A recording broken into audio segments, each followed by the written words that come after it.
Welcome to the podcast, Stephen. I actually haven't had any guests on so far where we've really spoken much about nutrition, which is ironic because it's one of my favorite things to talk about. I think we'll get into your ideas on nutrition and also some of the life experiences that you've got, which I think could be really interesting for people listening.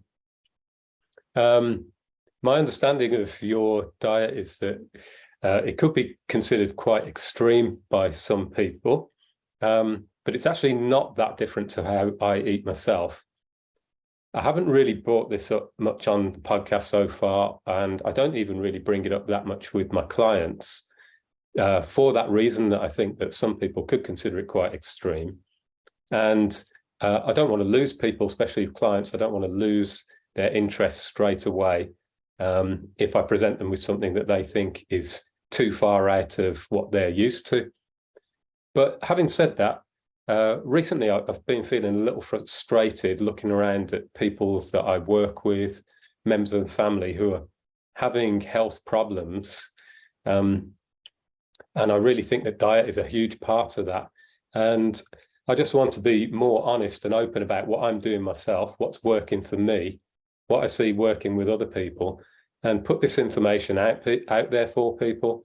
And people can either take it on board, hopefully with an open mind, or they can reject it.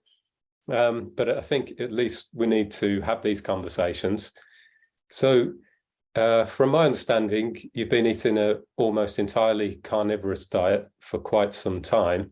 So I'd love to hear how this came about and what your reasons were for getting into this way of eating. Well, if you want us to go to the root, I'll probably have to go right away back to me teenage years. So I got into quite a bit of trouble as a teenager. I had good parents, hard-working parents, but my dad worked away a lot, and I hated school. So I started playing the wag from school, basically because I couldn't stand the lessons, you know, the data they were trying to ram into your head, and I was always in trouble for not getting good marks and stuff, and I ended up just, you know, not wanting to go most of the time.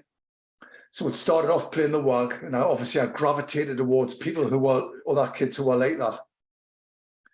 And then I progressed on to shoplifting,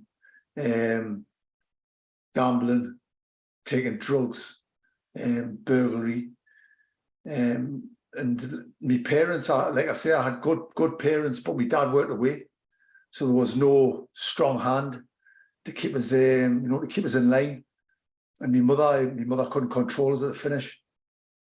So when I was about 15, I got expelled from school, and this coincided with my father coming back from working away to start his own scaffolding business. So he threw me a set of overalls and said, "You're at work tomorrow." And that was that. I was in the construction industry from 16. I mean, I had a few days, well, a few weeks of experience when, you know, after I'd been expelled, because I got expelled not long before the final exams. I've keep getting suspended multiple times before that. But the reason that you know, I've touched on the reason that I went off the rails is because, like, I think some kids, boys especially, they need they need a strong hand to keep them in line, because they're coming to a time in their life where they want challenge, they want excitement, they want danger. And the regime that try to put me through as a kid, it's just all the rules and stuff. I became rebellious. But anyways, so I started working at my dad's company as a scaffolder. Then when I was, this carried on, I was running around the gang. And then when I was 19, obviously I met a woman, had a couple of kids. Well, I had a couple of kids to two different women. And I sort of settled down a little bit, working at my dad's scaffolding company, looking after my family. But I still used to go out on a weekend, drinking and taking drugs. And this went on right through my 20s. And my dad got a big contract in Ireland, Belfast. So I went to work there, and it just carried on over there. But then I came home, I think I was about 28, and there was a period in my life that I refer to as when the shit hit the fan. And it happened as the first thing that happened was there was an incident in a bar with a window where I got half my nose severed. And I got rushed to hospital, and they couldn't operate on us because the alcohol and the cocaine that was in my system, my nose was hanging by a thread. So when they finally could do the operation, they sewed it back on, but then 2 weeks later, I was just dead flesh, I had to remove it. So I had a big chunk, like I say, I had a big chunk at the end, my nose was gone.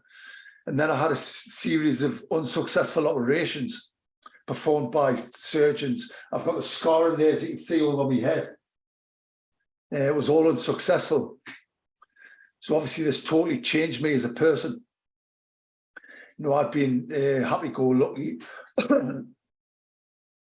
confident, and all the rest of it before it happened. But then afterwards, I sort of went into my shell a bit, lost some of my confidence. But anyway, I ended up getting the damage repaired at a hospital in Leeds eventually. And I remember the first consultation I had with the surgeon in Leeds, and he said, "Do you mind if me students come in and listen in?" I says, No, by all means. And when they came in, he said, "This is why you never attempt operations like," and he mentioned the name of the operation that they had attempted at Charlie Bridge. He says, "Because they rarely work and they leave a terrible mess." So like I say, he finally done the successful operation that took bone out my head and cartilage out my ears and skin from the top of my head, top of my forehead. Rebuilt my nose, done the best I could. And then I went back to going out, but I didn't go out as much then. You know, I was into training and I was starting to become much more health conscious and thinking about ways to improve myself. But I still was going out, you know, but not every weekend. So I decided to get a friend offered us a job on door security at a nightclub in Newcastle. So I took that up, and then I got diagnosed with it. I was having stomach troubles for a good few months. I was seeing blood in the toilet and things. So I went for a consultation, and I found out I got diagnosed with inflammatory bowel disease. Incurable inflammatory bowel disease, was severe Crohn's disease and ulcerative colitis. So I took the medication for 2 years, and by the end of the 2 years, I was twice as bad as I'd been before I started taking the medication. And I now had additional symptoms. I had skin problems, I was getting headaches all the time. So by this time, I was rock bottom. You know, I'd lost my health, I'd lost my confidence, and I felt as though I'd lost the ability to be happy in life. And I sort of came with a fork in the road. You know, I was either going to, I was contemplating taking my own life, or I was going to take massive action to sort it out. So I started looking for information on the internet, trying different diets, because I knew the medication was making us worse. And I trained at a local gym, and the gym owner was a friend of mine. When I went in there one day, he was really excited to see. He says, "Oh, I've got a video I think you should watch." And the video was called "Flatten Your Abs Forever" by a guy named Paul Check. And he told us to ignore the cheesy title. So I took the video home, watched it, and I was absolutely blown away by the information. And he talked about how the digestive system was the key to health and disease. You know, it was the gateway to whether you're going to be healthy or whether you're going to be diseased. And if you're ever going to try to repair disease, you first got to repair the digestive system first. And he mentioned and everything he referenced, there was the name of a book coming up on the bottom of the screen. So I was started ordering all these books. And I became a metabolic typing advisor. I took a metabolic typing test, and I came up as a high protein fast oxidizer. which meant that you ate mostly high protein, high fat, and very low carbohydrates, and you ate vegetables, but they had to come from low starch vegetables. So I started eating this way, and I immediately began to improve. And I was that impressed with the results that I ended up becoming a metabolic type advisor. I'd done the course and became an advisor myself. And then I started thinking myself, why don't I start making a career out of this? You know, if I'm really interested in this, it's really going to help us try and rebuild my health on my own. Because by this time, I'd threw my medication in the bin. You know, the medication that they told us I would have to be on for the rest of my life. So I ditched the medication, and I decided to start studying under Paul Chek, and I started doing his correspondence courses. And my health just got better and better. So I became a personal trainer. I sold my house. I went to London for to gain experience. I came back 6 months later with my tail between my legs because the gym where I was working at in South Kensington were more interested in you know, pushing you to see how many sessions you could get, where I was more interested in delivering quality. So I decided that I didn't want to work in a gym for somebody else. I wanted my own gym. So I came back. So I said my health had improved a great deal following metabolic type, but I was still getting flare-ups occasionally for no things I couldn't put my finger on. So I knew the problems weren't totally rectified. So, but I just carried on. So I would be trying different ways of eating, but I always reverted back to the metabolic type diet. You know, the high fat, high protein, low starch vegetables way of eating. It became my default way of eating. So then I moved from studying with Paul Chek to Charles Poliquin, because I wanted to become a strength coach. You know, I've been lifting weights since my dad bought us a set of weights when I was 15, trying to beef us up for the construction industry. So I started studying under Charles Poliquin, and I went back to the construction industry at the same time to generate the funds to buy gym equipment to start off my own gym. So 2010, so 2003, I threw the medication in the bin. 2004, I started, you know, I'm condensing the story. It goes, we're talking a 20-year period here. So from 2004 to 2007, I was personal training. Then I decided I was going to be a strength coach, and I went back in the construction industry for a while. So 2010, I came out of it, started my own gym. My father had just passed away. And when I was studying at Charles Poliquin, sorry, it was 2011 when I started my gym. And I've been studying at Charles Poliquin. I became a level 2 strength coach. And I became aware of a guy called Louis Simmons through Charles Poliquin. Now, Louis Simmons ran the strongest gym in the world back then, Westside Barbell. So I started doing all of his courses and using his system. It was a powerlifting system, which he used to turn a load of local criminals into world champions. So I started using that with myself, and I started using it with my clients as well. And everybody got great results. Now, all the way through these periods, I keep chopping and changing my nutrition plan up.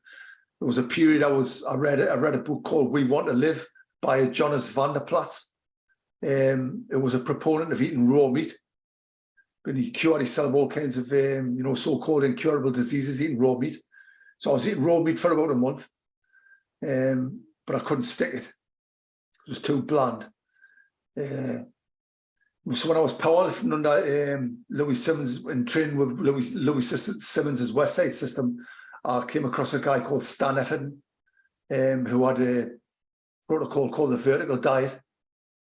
And this was the first time that I've really veered away to a much higher carbohydrate diet, from metabolic type, because I followed low carb mostly all the way. But I thought to myself, well, when I'm it'll help with the power lift, the extra carbohydrates. So for a few years, I was on the vertical diet, and I got great results. But again, I was still getting flare-ups. So over the years, that's all I've done. I've been digging for information, applying it, finding out what works, finding out what doesn't, discarding it or keeping it in the program. In 2015, I went on Instagram, but I can't remember how long after I came across a guy called Sean Baker, and he was a doctor. He was a big guy, you know, same age as me, and he was a proponent of a carnivore diet, of eating meat only. So I've started reading his posts, and then, I mean, I've cut loads out, but about 3 years ago, gone March, well, this will be 2020. I bought his book, The Carnivore Diet, and I started eating carnivore, and everything went away. Everything went away. My symptoms cleared up and just never came back. And the key was, all along, it was the vegetables that were causing us the problems. Because since I've been eating meat and fat, like I say, everything's just gone away. The so-called incurable autoimmune disease vanished. Now I want to go back to about 2011 again, when I started the gym, because this coincided with my oldest son, who I didn't have a relationship with until he was 11 years old, because I didn't know, I had 2 different kids to 2 different women. Initially, I've got 4 children altogether, but he was the eldest, and because of feuding women, it seemed easier when I was young and irresponsible just to forget about it. And I didn't have a relationship with him from when he was a baby until he was 11. Now, after the shit hit the fan and I had the accident with the window, I split up my girlfriend, my living girlfriend, and my kids, and I ended up making contact with him again. And I vowed that I'd repair the damage, of not being there in his childhood. So we all went on a family holiday together in Mallorca, and everything went fine for years. But the problem was, I didn't get into Sean's life. That's my oldest son. I didn't get into his life early enough to stop him going down the same path that I went down. Because when he hit his teenage years, he started going down exactly the same path I did, and I sort of lost him a bit. And he settled down he settled down a little bit and had his own kids. But then he had a fight in the street with some guy, and he ended up going to prison for 2.5 years. So when he was in prison, I thought, right, this is a chance to, get into his head and send him some books. I remember one of the books I sent him was Psycho-Cybernetics by Maxwell Maltz. So anyway, he got out of jail, and it coincided with me starting the gym.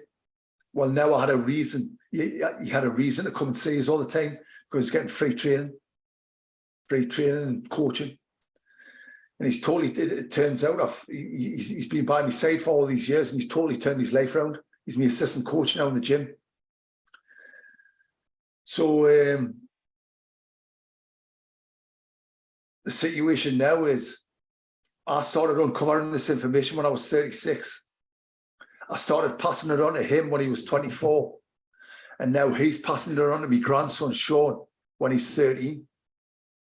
So now my grandson, Sean, like 8-10 months ago, he was found with weed in his pocket. So he's about to go down the same path that I went down, and the same path his dad went down. So I said to my son, I said, you need to get a hold of him. And we need to put some disciplined habits into his life to stop him making the same mistakes that we did. So he's been grounded. The result is he's been grounded for 10 months. He follows a strict carnivore diet just like us. He gets up at 4 o'clock in the morning. He trains 4 times a week in my gym and 3 times a week in MMA. He's lost 2.5 stone. And these MMA coaches are saying that he's got a promising career in MMA. Now, this is the turning point, because what I've told, the information that I've put into my son and he's put into his son at 13, now little Sean is going to put it into his kids from birth. So now we are breaking the intergenerational cycle of boys growing up without a father. So that about brings it up to date. That's amazing, Stephen. I know you've condensed a lot there into a few minutes. And yeah, thanks for sharing that. I saw your post recently, a picture of your grandson, and I found that really interesting. That he's taken on this carnivore approach, and you've got him training. And I think you had some before and after pictures as well. Right. So yeah, it looks like that's had a big benefit for him. He's physically in better shape. He's looking healthier. I've not seen a turnaround. You know, you would say he was really unhappy. You know, he was overweight.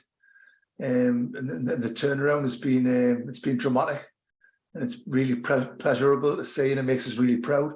There's one thing I didn't mention with the carnivore diet. I've been on the carnivore diet for 3 years, gone March, as I said.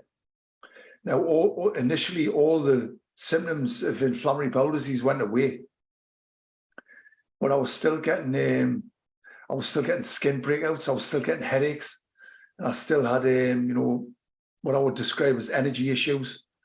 So me being the way I am, I wanted to, you know, dig more and find out what was causing this. So I'm always looking for different carnivore teachers and carnivore doctors. So I had always been followed, like I'd read Dr. Sean Baker's book, I'd read Paul Saladino's book, The Carnivore Code, Dr. Ken Berry's book, and also I've been getting information from Dr. Shafee and Dr. Paul Mason.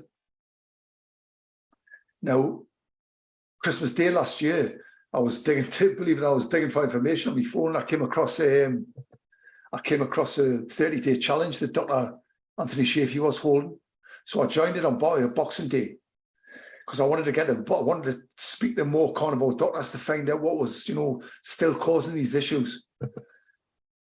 And what I found out was, I found out of Dr. Paul Mason that when you've got inflammatory bowel disease, there's 3 things got to be in place. First of all, you've got to have the right genetics, meaning the right parents. Well, my mother had inflammatory bowel disease. Secondly, you've got to have leaky gut. And that's when the foods you've been eating cause inflammation, end up causing a hole in your gut. And then you've got to be eating foods that aggravate you, that are leaking into the system through the hole, which cause an inflammatory response. So all those 3 things have got to be present for you to have inflammatory bowel disease or any autoimmune condition. And Dr. Paul Mason says once you've got inflammatory bowel disease, you're susceptible to 25 other autoimmune conditions. So anyway, I joined Dr. Shafee's challenge to see if I could find some answers off him as well about the skin issues and stuff. So from January 1st this year, I've been on a strict carnivore diet, which consisted of beef mince, hot water, and salt. Now, the reason for the hot water was because my mother used to drink it when I was a kid for bad stomachs, and she used to give it to me. She gave it to me on numerous occasions, and I swear on a good few occasions it worked. So I ditched the coffee on New Year's Day. So I said to myself, I think I might miss a hot drink, so I'm going to start drinking hot filtered water. So I started doing that. And the reason I was eating beef mince was because it gets too expensive to eat steak at every meal. So I'm full on this beef mince, hot water and salt diet. And I'm in Dr. Shafee's group. So I've been in there about 6 weeks. And then, like I say, I was getting bloated and stuff off the mince. So I asked Dr. Shafee the question, and he said that I might be one of the rare people who can't digest the gristle and the fat in the mince. He says, and I should look up the Salisbury diet. So I've done some research, and I found out there was this doctor in the 1800s in America called Dr. Salisbury, who cured God knows how many people of how many diseases with the so-called Salisbury steak. And what he meant by that was it was very lean beef. There was ground beef, well, there was minced. So I approached my butcher and said, look, the mince I'm getting is still causing us gut problems. Could you get it from a leaner part of the animal? So he started taking it from the neck of the animal. And then, hey, presto, like I'm talking, everything's went away. And I've not had a headache this year. All my skin's clear as day. So literally everything's gone now. And right now, as we speak, I'm a full 6 months. I've had nothing but beef mince, water, and salt. Yeah, I've heard of these kinds of stories. If you've been in the carnivore space for a while, you've probably very likely heard of Michaela Peterson as well, and some similarities there with having to just narrow a diet down to a more and more simple protocol to eliminate all of the problems she was having. Yeah, I'm glad you brought up leaky gut and autoimmune. There seems to be a clear link between people having this increased gut permeability and these autoimmune conditions. You've been thinking about this for a long time, obviously, and looking at different causes and looking at it from different angles. Do you think that this is something that you have to be on for the rest of your life? Or do you think there's some way that the leaky gut, if that's at the root of it, could improve and you could have a bit more dietary freedom? Without a doubt, it'll improve. I think it's improved now, but I think Dr. Shafee said 6 weeks was enough to heal leaky gut, but I wasn't satisfied with that. So it's 6 months now for me, and I'm thinking about just doing it for a full year. Like I say, everything's gone away, and the thing with the very lean beef, the water and the salt, is that, I mean, who would ever thought that you could totally survive on beef? You know, the brainwashing is you need vegetables for fiber, and you need them for the anti-cancer properties and all the vitamins and minerals and stuff. I never dreamt that there are people who live on beef.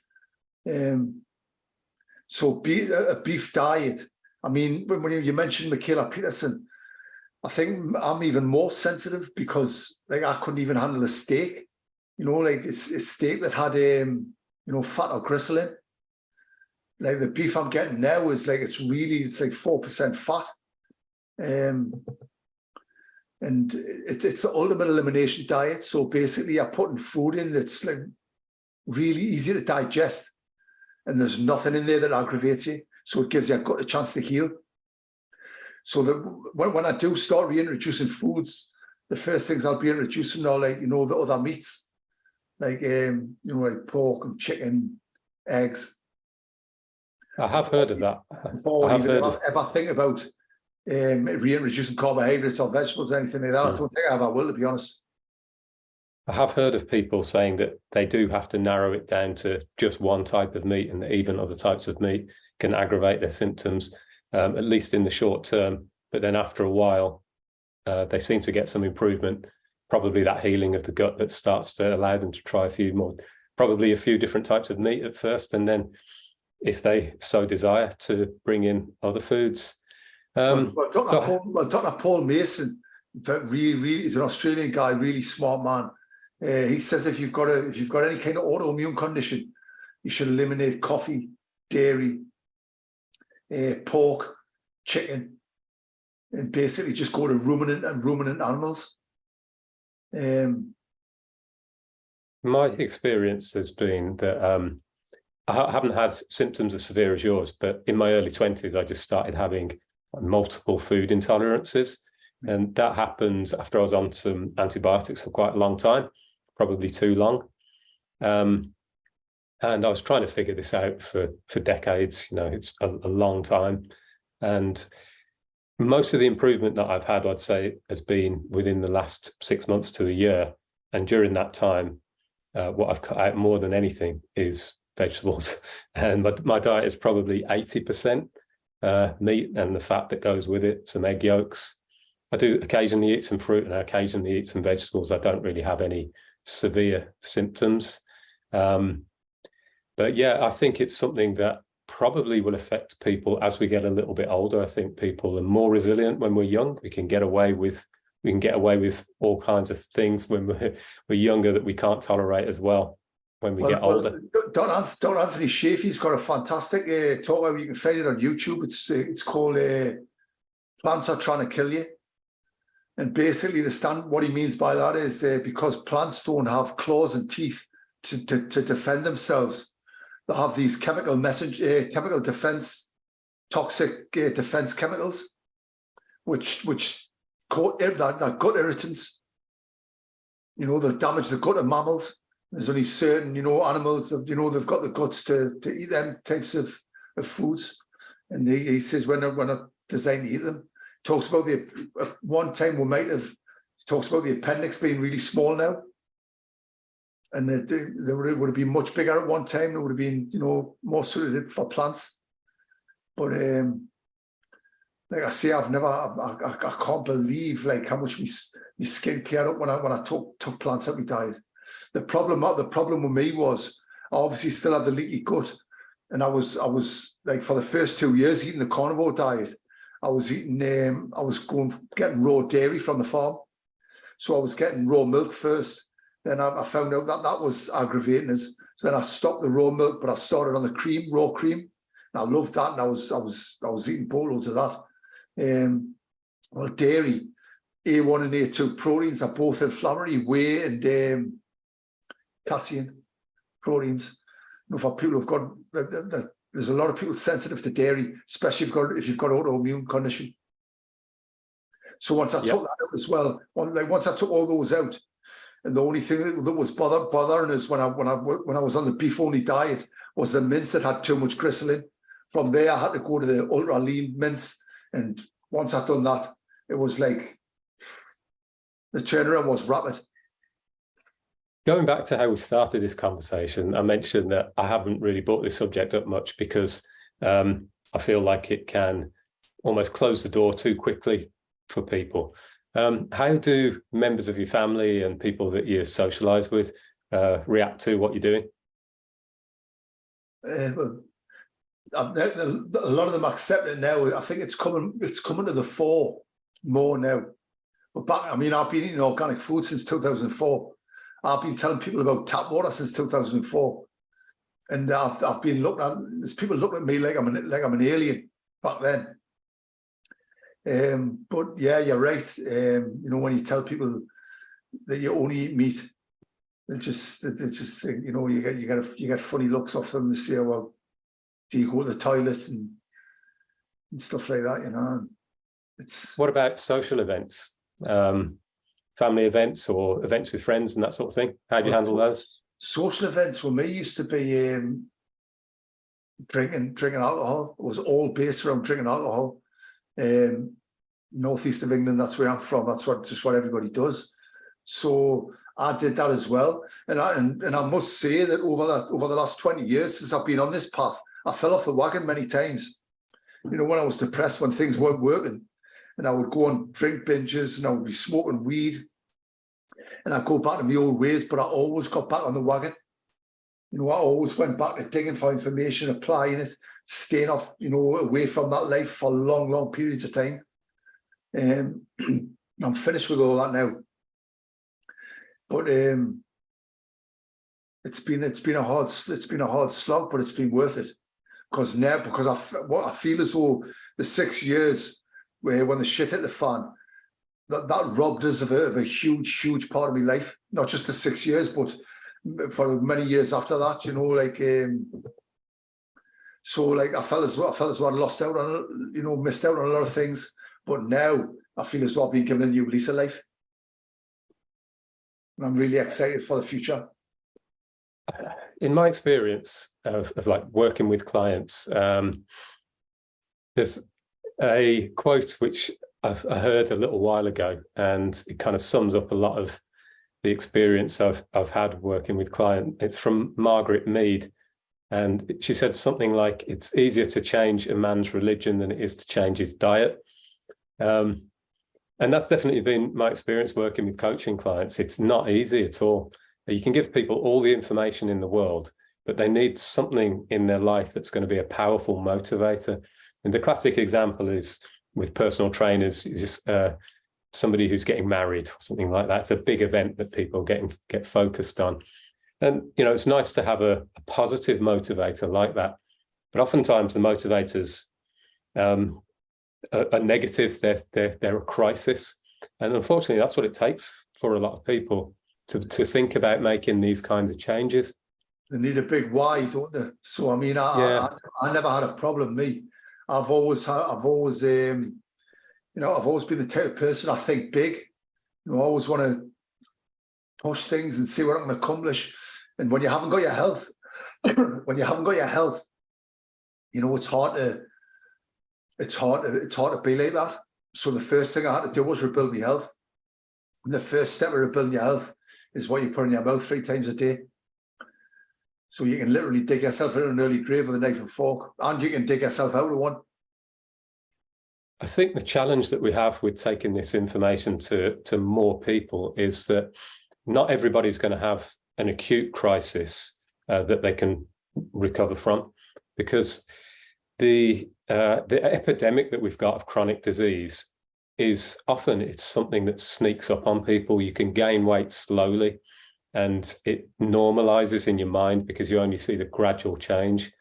Diabetes can come on gradually, and it's only in the really later stages where it actually becomes something life-threatening, at which point it could almost be too late.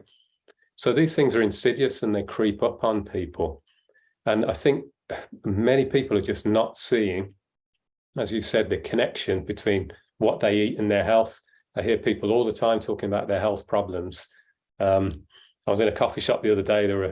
There's a group of older gentlemen sitting around talking about their prostate problems quite loud.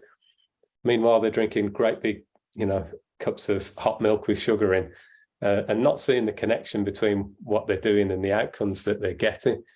I think people don't realize, because we've normalized eating junk food, we've normalized ill health, and people don't see the connection that they're poisoning themselves a little bit every day.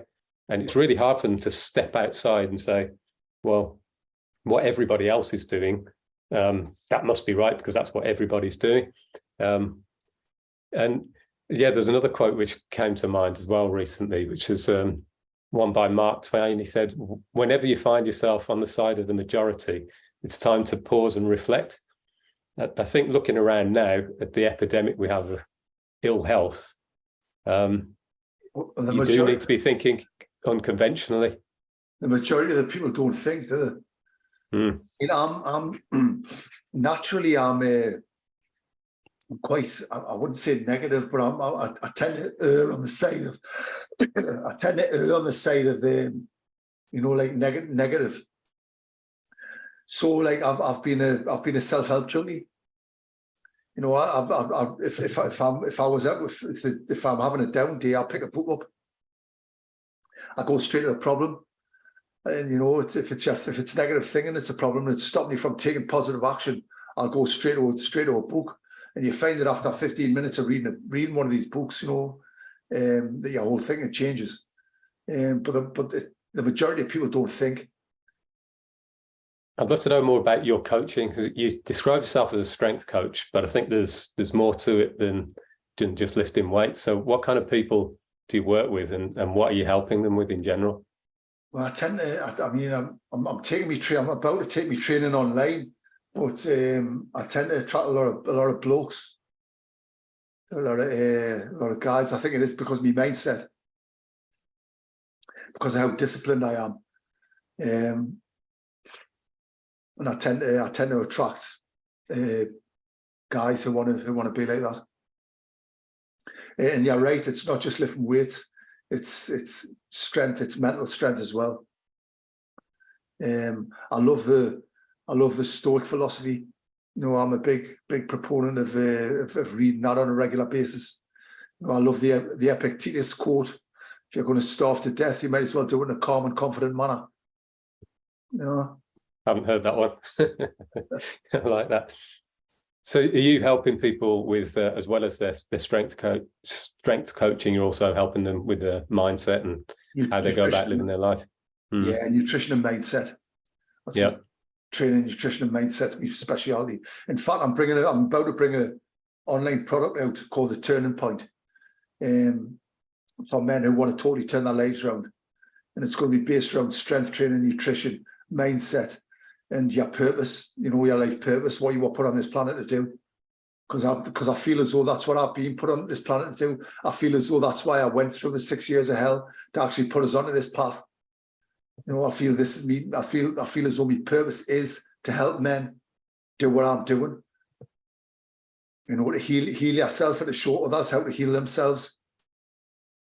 Yeah, I think people can probably sense that about you when they meet you. That's probably why you're attracting people who want help with that kind of thing. And if you can channel those experiences that you've had into something that's going to be powerful and help other people, then that's a huge victory.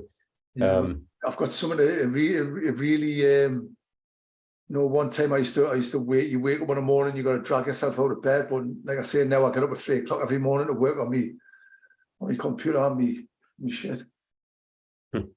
Where can people find out more about what you're doing then? Well, the best place at the minute, I haven't released the product yet, so Instagram, Radical Strength Coach. Okay, that's great. Well, I think we can probably wrap the conversation up here. Thanks very much for your time. Thanks for sharing these personal stories that not everybody would want to share and would want to talk about, but I think it is really beneficial for people. It's about more than just the diet. The carnivore diet is a big part of what I wanted to talk to you about, but there's a lot more to what you're doing and a lot more going on than just the diet side of things. So thanks again for your time, and hopefully we can do this again sometime. Well, thanks for giving us the opportunity to put this information out there, Imran. My pleasure. Okay.